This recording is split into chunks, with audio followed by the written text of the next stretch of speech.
Mental emotional pain is a very debilitating experience for an individual. It has a way of robbing a person of their strength, their joy, their beauty, their abilities.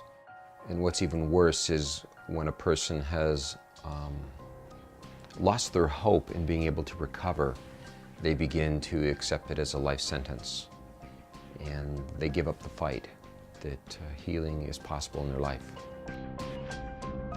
What's even more powerful than mental illness is the advancement of behavioral health sciences, which tell us that the brain is neuroplastic and has the capacity to change.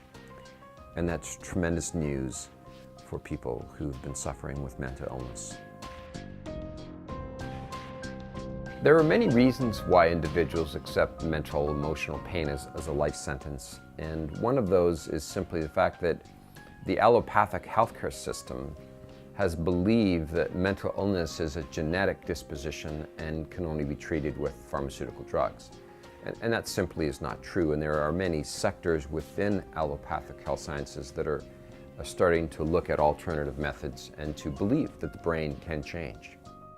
Another reason is that people will pursue an alternate method to mental health healing, such as counseling or psychotherapy, and use a single strategy approach, which again could be ineffective for many of our mental illnesses that people suffer with today. And being that they tried that and have not had success, they go away from that experience thinking that there's no hope in that method. And that really is where the answer is, in a multi-strategy approach, not a single strategy approach. So they fall back into this abyss of hopelessness, saying, I've tried it, it doesn't work, and not being vulnerable to go back to using that method again. So here lies the dilemma, is millions of people walk around today with a mental illness and they could experience healing. It's much like immunization in developing nations. Children don't have access to them and they can't experience being free from this disease. It's a powerful parallel, but a true parallel, and very sad. The origins of the program came into effect through a couple of experiences. The first one was a group of colleagues and I were involved in publishing monthly journals and publications and books on health topics, many of them mental health. And so we had at some points up to 1 million people a month that we were communicating with, and this was the advent of email, where we had a lot of collaboration coming back and forth. And we had tremendous feedback from people telling us what their experiences were with mental health and what was going on in their pursuit for healing. Secondly, we were seeking who the leaders in the fields of mental health were, the academic leaders and the professionals who were really seeing a huge quantum leap forward in this field. And the data simply was something we couldn't ignore on how powerful these advanced health sciences were working towards mental illnesses. So this made us begin to believe that there's new hope in the whole area of mental health. The second experience was a personal experience, and my daughter was in a serious car accident, and I spent a lot of time with her in the critical care unit in the trauma center. And while I was there, this team of doctors were amazing. There were many specialists working on her and had all different disciplines, and nurses and x-ray technicians. And day after day, watching these people coming in and out and administering this amazing care to create a healing process for my daughter, I realized that there was a multi-strategy approach being used here. And I began to think on the way home every night, why isn't that happening with mental illness? Why can't we have a multi-strategy approach that provides the greatest probability of healing for a client? Our approach to developing a highly effective treatment program for an individual involves two important criteria.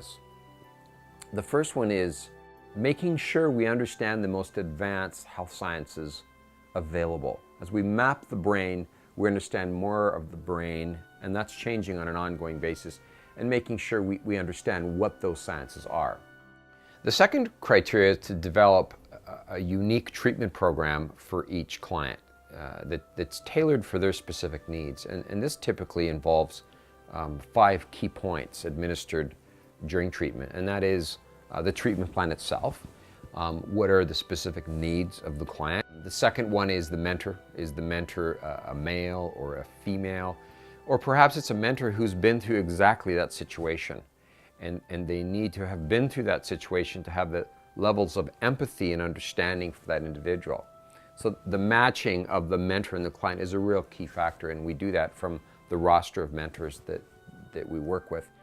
The third one being frequency. How often does the client require contact with the mentor? In some cases, it could be every day during the first month, to have checkpoints that they're connecting and engaging and being able to learn how to regulate themselves, and for the mentor to be highly involved in the person's thought processes and emotional processes to teach them how to have healthier psychology. The fourth one is the healing circle. And a healing circle is simply creating a front row in our client's life and having people in the front row of their life that are cheering them on and providing encouragement and creating that moral support that's so powerful in a person's life. And that could be people that our client knows or people from our community. The last one is web technologies. Typically, sessions are not about teaching. The web does the teaching. We have videos, we have reading assignments, we have homework assignments, we have interactive journaling that the client does, that the mentor sees and responds back in the journaling processes. We have goal and behavioral metrics that are filled out so that the individual can see their progress and track micro progress. Because the brain's process of change is very slow. It's not very fast. Depression is not healed in 5 or 6 or 10 weeks. It's a process, not an event.